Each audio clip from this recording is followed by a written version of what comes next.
নমস্কার, এনি 24 চ্যানেলের সকল দর্শক শ্রোতাদের জানাই স্বাগত। আমি অর্পিতা ধর। মনোরোগ ও স্বাস্থ্য সচেতনতা শিবির অনুষ্ঠিত হতে চলেছে শালগঙ্গার অরুণাবন চা বাগান এলাকায়। আগামী রবিবার 16 ফেব্রুয়ারি পঙ্কজ ঘোষ ফাউন্ডেশনের পরিচালনায় মনোরোগ ও স্বাস্থ্য সচেতনতা শিবির অনুষ্ঠিত হতে চলেছে শালগঙ্গার অরুণাবন চা বাগান এলাকায়। বরাক উপত্যকার বিশিষ্ট মনোরোগ বিশেষজ্ঞ ডক্টর প্রসেনজিৎ ঘোষ এক সাংবাদিক বৈঠকে জানিয়েছেন এই সুখবরটি। তিনি বলেন, ওনার পিতা প্রয়াত পঙ্কজ কুমার ঘোষ ছিলেন একজন বিশিষ্ট নাগরিক ও অধিবক্তা। 2022 সালে পরলোক গমন করার পর তার স্মৃতির উদ্দেশ্যে স্বাস্থ্য ও শিক্ষা বিষয়ে সমাজের উন্নতিকল্পে পঙ্কজ ঘোষ ফাউন্ডেশন নামে একটি ফাউন্ডেশন গড়ে তোলেন। ফাউন্ডেশনের প্রথম কাজ হয় হাইলাকান্দি জেলার বোয়ালিপাড় অঞ্চলে 2023 সালে দুর্গাপূজার অষ্টমীর দিন দুস্থ জনগণের মধ্যে বস্ত্র বিতরণ করা হয়।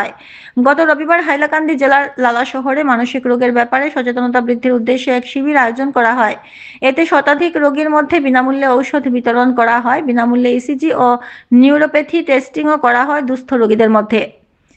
আপনারা দেখছেন এনি 24 চ্যানেল। এ ধরনের আরো খবর পেতে এনি 24 ইউটিউব চ্যানেল ও ফেসবুক পেজটি ফলো করে পাশে থাকুন।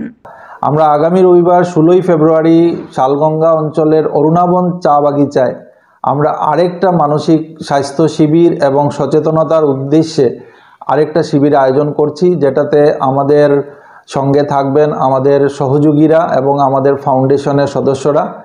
আমি আপনাদের সবাইকে বলবো যে আপনারা মানসিক রোগ সম্বন্ধে সমাজে অনেক ধরনের কুসংস্কার, অন্ধবিশ্বাস এখনও আমাদের ভারতবর্ষে আছে।